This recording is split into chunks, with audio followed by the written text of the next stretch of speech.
caminho. É quando a gente não tem nenhum sentido do nosso mundo interno, das nossas reações emocionais. O que é o primeiro estágio da prática? Olha só. O primeiro estágio da prática é tornar-se consciente dos nossos sentimentos, das nossas reações internas. O primeiro estágio da prática é tornar-me consciente dos meus sentimentos e de minhas reações internas. Rotular os pensamentos ajuda nesse sentido. É importante, é importante ser firme nessa fase. Caso contrário, perderemos uma boa parte do que passa em nossos pensamentos e em nossos sentimentos.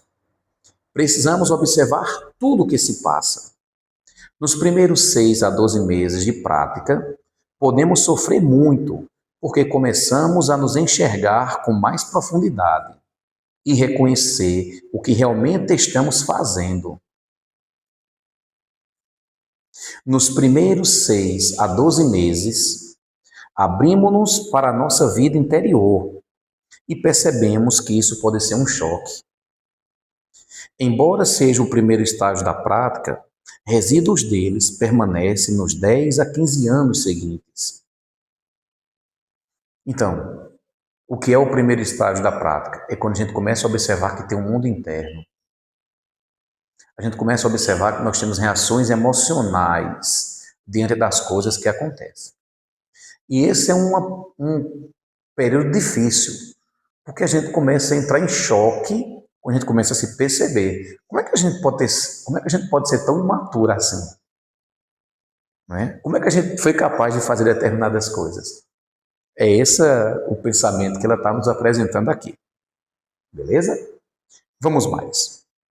Segundo estágio agora. No segundo estágio,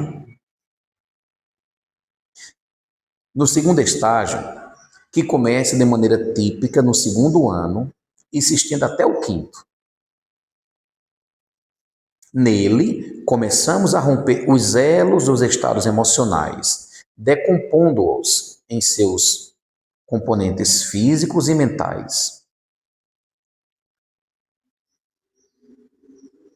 Aquilo que chamamos de mundo externo, os estados emocionais lentamente começam a se desfazer.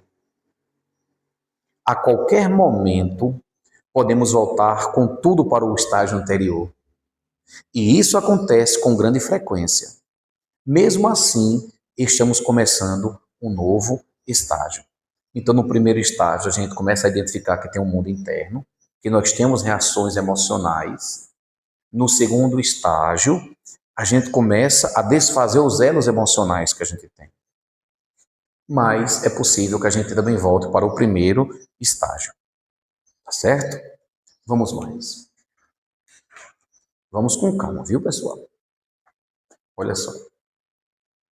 O estágio 1 é o começo da conscientização do que está passando. O estágio 1 é o começo da conscientização do que está se passando e do mal que isso causa. No estágio 2, somos motivados a desfazer os elos de reações emocionais. No estágio 3, começamos a encontrar alguns momentos de puro vivenciar, sem aqueles pensamentos autocentrados. Em alguns centros zen, esses estágios são chamados de experiências de iluminação. Quarto estágio agora. Então, primeiro estágio, a gente começa a perceber que nós temos reações emocionais. No segundo estágio, a gente começa a desfazer esses elos emocionais. As coisas acontecem, mas a gente não vai mais reagir do mesmo jeito de antes. A gente começa a ter mais essa postura calma, não é uma certa frieza, vamos dizer assim. E no terceiro estágio, o que é que acontece? A gente começa a ter experiências do puro vivenciar. Aí você precisa lembrar a diferença de experiência e vivência. Experiência é quando a gente está fechado, achando que a gente já sabe de tudo. E vivenciar é você dar oportunidade para as coisas o quê? Acontecerem. É você vai viver as coisas que acontecem com frescor, que tudo que acontece, todo momento é novo, e você vive a partir dessa percepção, tá certo? Agora, o quarto estágio. No estágio 4, de maneira lenta e firme, nos encaminhamos para um estado não dual.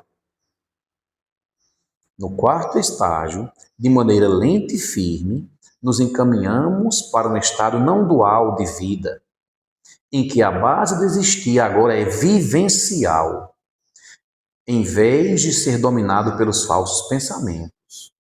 No quarto estágio, de maneira lenta e firme, nos encaminhamos para um estado não dual de vida, em que a base do existir é vivencial, em vez de ser aquela dominada por falsos pensamentos. No quinto estágio agora, o quinto estágio, no estágio 5, 80 a 90% da vida é vivida de maneira vivencial. Agora, viver algo muito diferente do que costumava ser. No estágio 5, 80 a 90% da vida é vivida de maneira vivencial. Agora, viver é algo muito diferente do que costumava ser. Podemos dizer que essa é uma vida do não ego. Porque o pequeno eu, aquele preenchimento emocional através do qual víamos e vivíamos a vida e que nos fazia despencar, praticamente se foi. Nessa fase, é impossível o discípulo viver como no pré-caminho. No estágio 5, estão muito mais fortes a compaixão e a valorização da vida das outras pessoas. Nesse estágio, é possível ser professor e ajudar os outros que se encontram em outros momentos do caminho. Os que chegaram no estágio 5 provavelmente já são professores. E agora, o sexto estágio. Do ponto de vista teórico, existe um sexto estágio, que é o estado de Buda, marcado por um período em que a vida transcorre todo de um modo vivencial. Então,